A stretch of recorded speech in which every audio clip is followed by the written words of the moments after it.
En tant que président de la Soka Gakkai, Daisaku Ikeda a développé son principe philosophique de révolution humaine.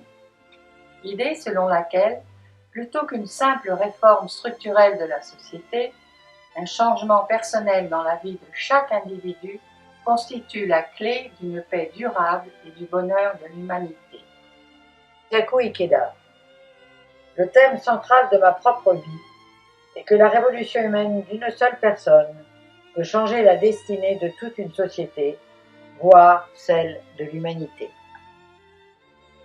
Sa conviction dans le potentiel de chaque être humain prend racine dans le Sutra du Lotus et dans les enseignements d'un moine bouddhiste du XIIIe siècle, Nichiren.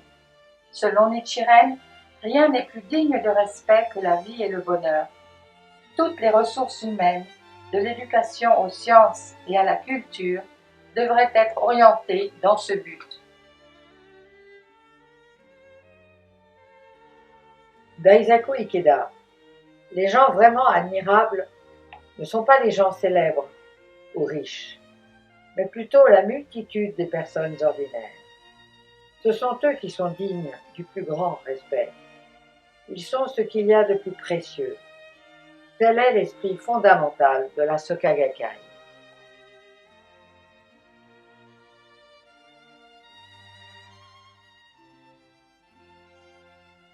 Je ne suis pas membre de la SGI. Pourtant, je veux que vous sachiez que je m'adresse à vous avec mon plus profond respect, parce que j'ai été profondément impressionnée par tout ce que j'ai vu durant mon séjour au Japon, en particulier par l'attitude pleine de vigueur et par l'esprit manifesté par les membres de la SGI. Contrairement à ce que l'on pense généralement du bouddhisme, le bouddhisme que propage Daisaku Ikeda est dynamique et activement engagé dans la société. Daisaku Ikeda. En général, le bouddhisme est perçu comme une religion statique, symbolisée par l'image de la méditation ou d'un Bouddha assis. Mais la véritable image est celle d'un bouddhiste vivant et dynamique, un bouddhiste actif. Le véritable bouddhiste ne connaît pas le repos. Il agit sans cesse pour guider les personnes vers le bonheur, les libérer de toute forme d'autorité et les rendre libres. Le souci majeur de Daisaku Ikeda a toujours été l'individu. Comme ses prédécesseurs, Makiguchi et Toda, tous deux enseignants, il croit que le seul moyen d'assurer un changement durable de la société réside dans l'éducation. Le fondateur de la Soka Gakkai, M. Makiguchi, fut le premier à proposer une nouvelle forme d'éducation dans les années 30. Il dénonça le système d'enseignement traditionnel du Japon, destiné à produire des sujets obéissants au lieu de développer une personnalité créative et indépendante, capable de discerner le vrai du faux. Daisaku Ikeda croit que la meilleure façon de développer cet esprit réside dans une interaction directe entre les étudiants et les enseignants. Daisaku Ikeda. L'éducation nous rend libres. Elle nous libère des préjugés et libère le cœur humain de ses passions violentes. C'est par l'éducation que l'on se libère du sentiment d'impuissance et du manque de confiance en soi pour réveiller les capacités qui existent à l'état latent au fond de nous. Cette vision imprègne les différentes écoles Soka qu'a fondées Daisaku Ikeda. Et cet esprit est exprimé par l'inscription que l'on trouve au centre du campus de l'université Soka. Dans quel but doit-on cultiver sa sagesse? Puissiez-vous toujours vous poser cette question. Une chose qui m'a réellement surprise, c'est que les étudiants de l'université Soka en savent autant que moi sur José Rizal. Et c'est parce que le président Ikeda a réellement introduit des informations à son sujet dans le système éducatif japonais. Daisaku Ikeda a fondé l'université Soka, forte de ses 8000 étudiants, ainsi que de nombreuses maternelles, écoles primaires et secondaires. Il a également fondé le musée d'art Fuji à Tokyo et l'association de concerts Minone, qui est désormais le plus important promoteur d'échanges culturels au Japon. Les concerts Minone ont accueilli la tournée du ballet des Philippines au Japon en 1993. Daisaku Ikeda, c'est cette condition propre à l'être humain qui peut le conduire soit à porter les fruits de la culture, soit à propager les graines de la folie humaine. Bien qu'ils reproduisent sans fin la guerre et la destruction, les êtres humains sont aussi les architectes et les bâtisseurs de la paix. Les gens sont la base de toute chose. Ils sont les fondations de tout développement social. Daisaku Ikeda est un porte-parole et un avocat du pouvoir du peuple. Il encourage des personnes motivées qui se sont éveillées par elles-mêmes à jouer un rôle actif dans la société et à devenir la force motrice d'un changement positif. En 1964, alors que les membres de la Soka Gakkai devenaient actifs dans tous les domaines de la société, Daisaku Ikeda créa le Parti pour un gouvernement propre, destiné à introduire des gens de valeur dans l'arène politique.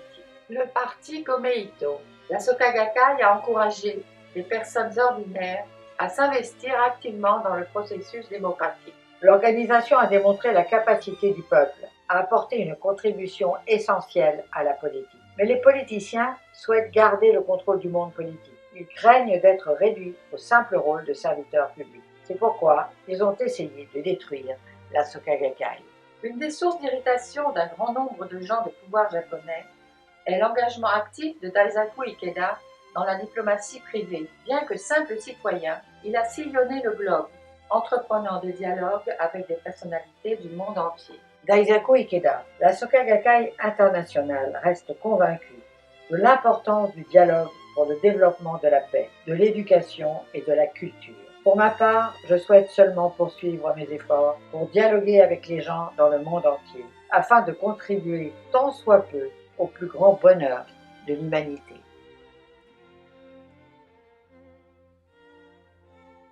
Depuis sa première rencontre avec l'historien britannique Arnold Toynbee en 1972, Daisaku Ikeda a sillonné le globe pour rencontrer des personnes ordinaires, des artistes, des chefs d'État, des scientifiques et des intellectuels.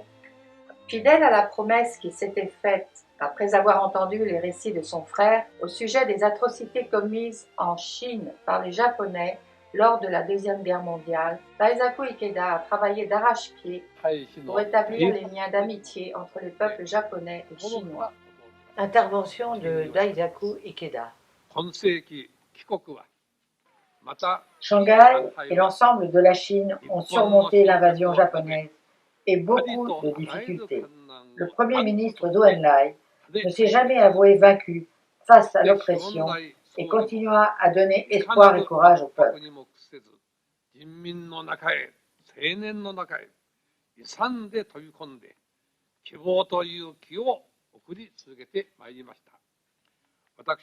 Suivant ses pas, je suis déterminé à consacrer tous mes efforts à la cause de l'amitié sino-japonaise. C'est la noble mission que Zhou Enlai m'a confiée.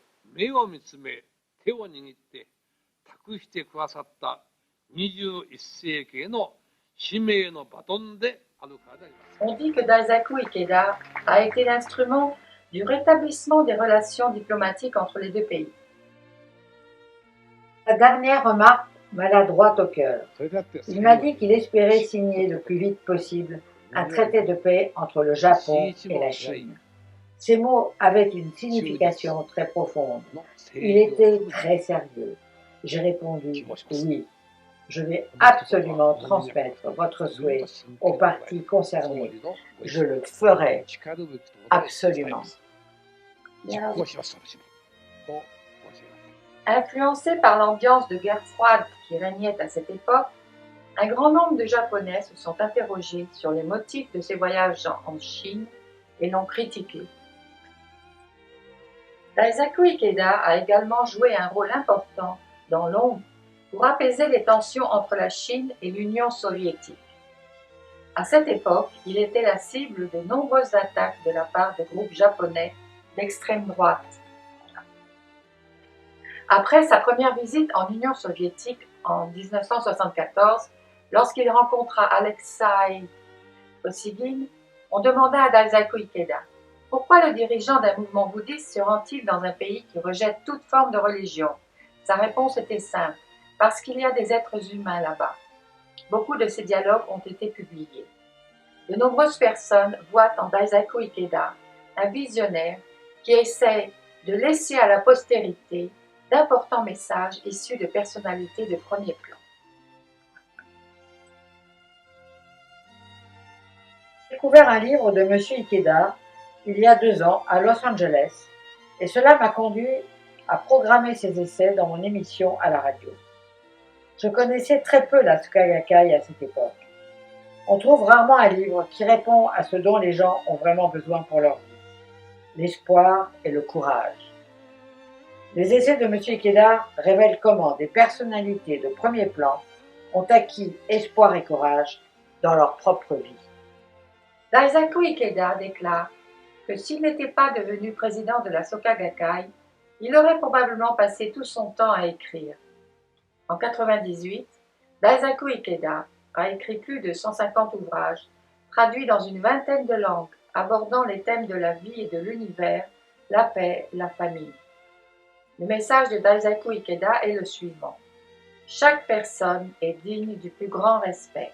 Daisaku Ikeda écrira « Je veux montrer au monde, je souhaite offrir à notre époque la preuve de l'unité du bien auquel a cru le poète, la preuve que la justice ne sera jamais vaincue par le mal, la preuve que le pouvoir de l'esprit éveillé, élevé, peut être une force pour changer le cours de l'histoire. »